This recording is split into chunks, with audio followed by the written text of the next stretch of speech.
Hello everyone, welcome to Saroj Mishra YouTube channel में। YouTube channel पर आप सभी का बहुत बहुत स्वागत है। डाक विभाग से नई भर्ती 2023 की पहली बड़ी भर्ती आ चुकी है।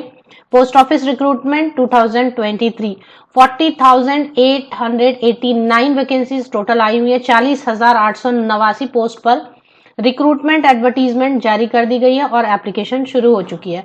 तो शॉर्ट में हम डिस्कस करेंगे। हालांकि आप में से बहुत कैंडिडेट पहले से ही जानते हैं कि टेंथ अगर आप पास कर चुके हैं, 10th पास हैं, तो आप यहाँ एप्लीकेशन कर सकते हैं। इसके ऊपर की भी क्वालिफिकेशन जिनके पास है वो भी यहाँ पर एप्लीकेशन कर सकते हैं। तो इसमें जो सिलेक्शन क्राइटेरिया होती है, उसके बाद एप्लीकेशन फी, कहाँ से आप एप्लीकेशन करेंगे, कौन सी वेबसाइट ऐसी है जो ऑथेंटिक वेबसाइट है जिससे कि आप एप्लीकेशन कर सकते हैं, और बाकी की सभी डिटेल्स बहुत शॉर्ट में कवर करेंगे। साथ ही साथ समझेंगे कि आपके 10th में इतने परसेंटेज हैं तो आपको एप्लीकेशन करना चाहिए, सिलेक्शन के चांसेस बनते हैं। तो चलिए आगे बढ़ते हैं। ये ऑफिशियल वेबसाइट है भारतीय डाक इंडिया पोस्ट की। इसी में रिक्रूटमेंट पे जब या ऑनलाइन जीडीएस रिक्रूटमेंट पे आप क्लिक करते हैं तो आप पहुंच जाते हैं इंडिया पोस्ट जीडीएस ऑनलाइन। अब यहाँ पर देखें इसमें कौन कौन से स्टेट में भर्ती आई हुई है। शेड्यूल 1 जनवरी 2023 GDS online engagement of circle division wise vacancy, circle या डिवीजन वाइज वैकेंसीज आई हुई है। तो इसकी क्या है, यहाँ पर लिखा है 1 जनवरी 2023 GDS online engagement, number of post 40,889, application submission start date 27 जनवरी से लेके 16 फरवरी 27 जनवरी 2023 से लेके 16 फरवरी 2023 तक आप एप्लीकेशन कर सकते हैं। इसमें जो स्टेट है जहां से वैकेंसीज आई हैं, आंध्र प्रदेश, आसाम, बिहार, छत्तीसगढ़, दिल्ली, गुजरात, हरियाणा, हिमाचल प्रदेश, जम्मू कश्मीर, झारखंड, कर्नाटका, केरला, मध्य प्रदेश, महाराष्ट्र, नॉर्थ ईस्ट, ओडिशा, पंजाब, राजस्थान, तमिलनाडु, तेलंगाना, उत्तर प्रदेश, उत्तराखंड और वेस्ट बंगाल।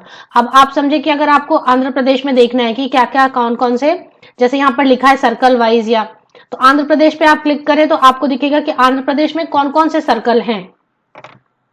तो इस तरीके से आप अगर अपने स्टेट का देखना चाहते हैं कि कौन से सर्कल में वैकेंसीज हैं, तो आप क्लिक कर दें आंध्र प्रदेश पे, तो कौन कौन से सर्कल में वैकेंसीज आंध्र प्रदेश में वो आपको नजर आ जाएंगे। और अगर आप यहाँ पर क्लिक करेंगे डिवीजन का नाम, आपको पोस्ट भी दिखाई देगा। सपोज मैंने नांदयाल क्लिक किया, व्यू पोस्ट, कितने पोस्ट है नांदयाल में ये भी आपको दिखाई देगा। तो देखिए बहुत ही क्लियर है। अब चलिए बात कर लेते हैं कि इसमें क्या क्या एप्लीकेशन के लिए क्या क्या चीजें समझ लेनी जरूरी है। सबसे पहले तो एप्लीकेशन इसी पोर्टल से होगी। यहाँ पे एक डिस्क्रिप्टिव नोटिफिकेशन है, इसे खास चीजें हम कवर कर लेते हैं। उसके बाद रजिस्ट्रेशन है, रजिस्ट्रेशन करना है पहले स्टेप में। दूसरे स्टेप में अप्लाई करना है। फी बहुत सारे कैंडिडेट्स के लिए नहीं है, किन के लिए फी नहीं है वो भी डिस्कस करेंगे और किन के लिए है वो भी करेंगे। और अगर आपको कोई प्रॉब्लम हो गई एप्लीकेशन में या कहीं पर कुछ स्टक हो गया फी पेमेंट वगैरह में, तो यहाँ पर आप यहाँ पे ग्रीवेंसेस अपने लिख सकते हैं। ग्रीवेंसेस मतलब आपको कुछ इश्यू हो गया, प्रॉब्लम हो गई, तो यहाँ पर आप लिख दें, या यहाँ से पहले आप पढ़ लें। पहले तो बहुत सारी चीजों का आंसर इसमें दिया हुआ है एफएक्यू में, यहाँ पर भी नहीं आपका प्रॉब्लम इश्यू समझ में आ रहा है तो फिर यहाँ पर आप लिख सकेंगे। तो अब मेन चीजें जो कवर कर लेते हैं। हालांकि आप सभी ने देखा होगा, तो जो पोस्ट है वो कौन कौन से पोस्ट होते हैं इसमें, ये पहले समझ लेते हैं। एक तो है ब्रांच पोस्ट मास्टर, ये सभी जानते हैं, ब्रांच पोस्ट मास्टर है। दूसरी पोस्ट जो होती है वो है असिस्टेंट ब्रांच पोस्ट मास्टर की, और जो तीसरी पोस्ट होती है वो है डाक सेवक की। अब इसमें क्या क्या काम होते हैं इस पे अगर आप कहेंगे तो मैं वीडियोस बना दूंगी कि तीनों में क्या क्या अलग अलग काम करने होते हैं, असिस्टेंट ब्रांच पोस्ट मास्टर में, पोस्ट मास्टर में और डाक सेवक में। इसके बाद जो सैलरी की बात करें तो सैलरी ब्रांच पोस्ट मास्टर की 12,000 से शुरू होकर 29,380 तक होती है।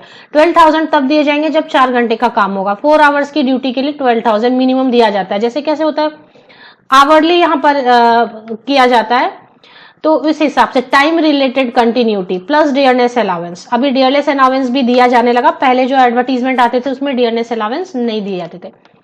तो 12,000 से लेके 29,380 तक सैलरी हो सकती है। असिस्टेंट ब्रांच पोस्ट मास्टर या डाक सेवक 10,000 से लेके 24,470, 10,000 से लेके 24,470 तक सैलरी हो सकती है। 4 आवर्स मिनिमम काम करना होता है, जिसके लिए मिनिमम सैलरी यहाँ पर लिखी हुई है।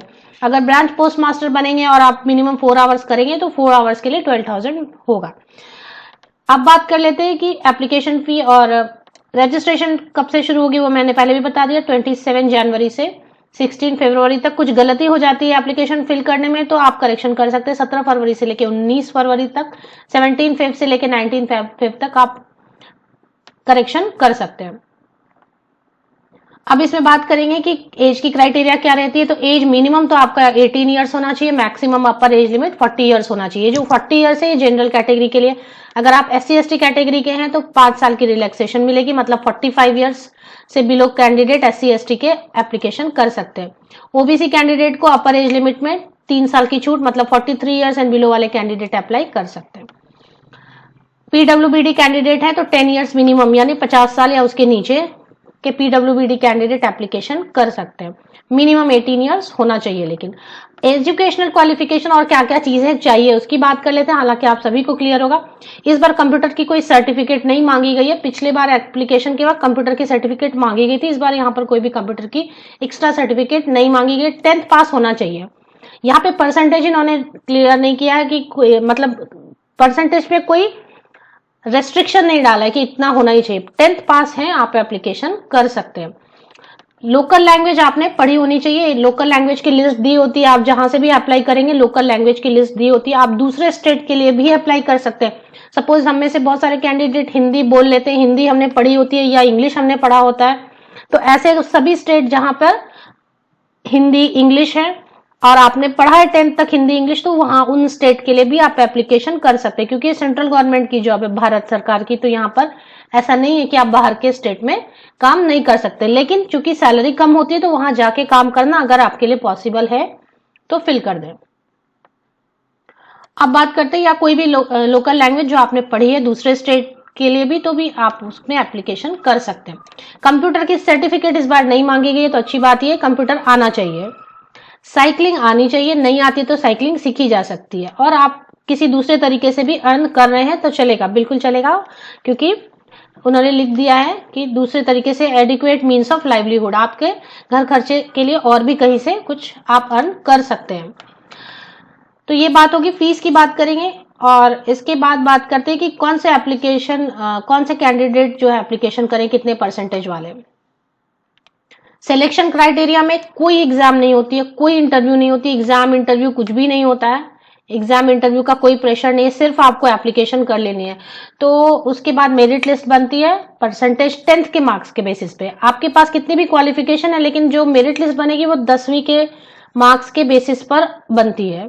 Merit list automated merit list है जो जनरेट होती है मार्क्स के बेसिस पे, मार्क्स ओनली। यहां पर देखें मार्क्स ओनली। अब इसमें फी किन के लिए नहीं है वो कैंडिडेट तो बिल्कुल एप्लीकेशन कर दें, क्योंकि फी जिनके लिए नहीं है तो ये गोल्डन चांस है, एप्लीकेशन कर दें, कोई दिक्कत नहीं है। और दूसरी चीज जिनके लिए फी है 100 रुपीज एप्लीकेशन फी है। तो किन कैंडिडेट के लिए 100 रुपीज है और किन के लिए नहीं है वो पहले देख लेते हैं। फी 100 रुपीज है और पेमेंट फी फीमेल कैंडिडेट, जितने भी फीमेल कैंडिडेट है वो फ्री एप्लीकेशन कर सकते हैं, नो फी। SC/ST कैंडिडेट है फ्री एप्लीकेशन कर सकते हैं, no fee. PWBD candidate and trans women, ये जो है इतने कैंडिडेट इनको फ्री है एप्लीकेशन। तो all female candidate, all SC/ST candidate, all PWBD candidate, trans women applicant no fee. बाकी कैंडिडेट जो रहेंगे मेल कैंडिडेट, जनरल कैटेगरी के, OBC के, EWS कैटेगरी के, उनके लिए 100 रुपीज एप्लीकेशन फी रहेगी। अब बात कर लेते हैं, ये प्रोसेस पूरी कंप्लीट आप समझ चुके हैं अगर, तो बात कर लेते हैं कि कितना परसेंटेज है तो भी आप एप्लीकेशन करें। देखिए ऐसा रहता है कि कभी तो कट ऑफ, यहाँ पर ऐसा नहीं है कि सेंट्रल लेवल पर लिस्ट निकली तो जो ऊपर, ऐसा नहीं रहता है। सेंट्रल लेवल पर तो लिस्ट नहीं निकलती। यहाँ पर आप देख रहे हैं एप्लीकेशन कैसे हो रही है, सर्कल वाइज हो रही है। तो सर्कल वाइज कट ऑफ बनती है। तो किसी सर्कल में हो सकता है बाई चांस एप्लीकेशन नहीं आए, या जिन कैंडिडेट ने एप्लीकेशन किया उन्होंने दूसरे सर्कल में भी किया और किसी दूसरे सर्कल में उन्होंने सिलेक्शन होने पर ले ली ज्वाइनिंग। तो कैसा होता है कि आपके भी चांसेस बनते हैं। कभी कभी ऐसा भी हो जाता है कि 90-95% वाले कैंडिडेट ने फॉर्म दूसरी जगह ज्यादा फिल कर दिया, वहां पे उनकी प्रायोरिटी थी, वहां पर ले लिया उन्होंने सिलेक्शन होने पे ज्वाइनिंग। तो आपके लिए 70% 60% में भी चांस बन जाते हैं। तो क्या होता है कि गवर्नमेंट जॉब या ये इसमें लक भी होता है, लेबर भी होता है, चांस भी होता है। तो हो सकता है लक फेवरेबल हो, चांस फेवरेबल हो, पॉजिटिव रहे आप। जिनके लिए फी नहीं है उनको एप्लीकेशन में कोई प्रॉब्लम, 60% भी अगर आपने स्कोर किया हुआ 10th में तो आप पॉजिटिव रहें और एप्लीकेशन कर दें। जैसे मैंने आपको बताया कि सर्कल वाइज एप्लीकेशन हो रहे हैं, सर्कल वाइज में कट ऑफ बनेगी, तो हर सर्कल में कैसा क्या चांस बन रहा है ये बता पाना बहुत मुश्किल होता है। तो हो सकता है किसी सर्कल में 90% वाले का भी ना हो, और हो सकता है किसी सर्कल में 70%, 75, 60, 65% वाले कैंडिडेट का भी सिलेक्शन हो जाए, क्योंकि उस सर्कल में बाकी एप्लीकेंट ने फॉर्म फिल किया ही नहीं। तो ऐसे चांसेस बन जाते हैं और कम परसेंटेज वाले कैंडिडेट भी सिलेक्ट हो जाते हैं। तो इसलिए आपकी 60% या अबव है तो एप्लीकेशन कर दें। जिनके लिए नो फी है वो तो बिल्कुल कर दें, ये गोल्डन चांस रहता है। और जिनके 100 रुपीज एप्लीकेशन फी है वो भी एक बार जरूर ट्राई करें, एप्लीकेशन फिल जरूर करें, और बार बार जब भी ऐसी वैकेंसीज आती हैं फिल करते रहे जब तक कि आपके एज लिमिट है। ऑफिशियल वेबसाइट की लिंक मैं आपको इसी वीडियो के डिस्क्रिप्शन बॉक्स को चेक करें, प्रोवाइड कर देती हूँ मैं लिंक। ये जो वीडियो आप देख रहे हैं यूट्यूब वीडियो, इसी के डिस्क्रिप्शन बॉक्स को नीचे तक स्क्रॉल डाउन करके चेक कर लें, लिंक आपको अवेलेबल मिलेगी। और इसमें ही पहले नोटिफिकेशन पढ़ लें, registration, apply online, fee payment वगैरह करके अप्लाई कर सकते हैं।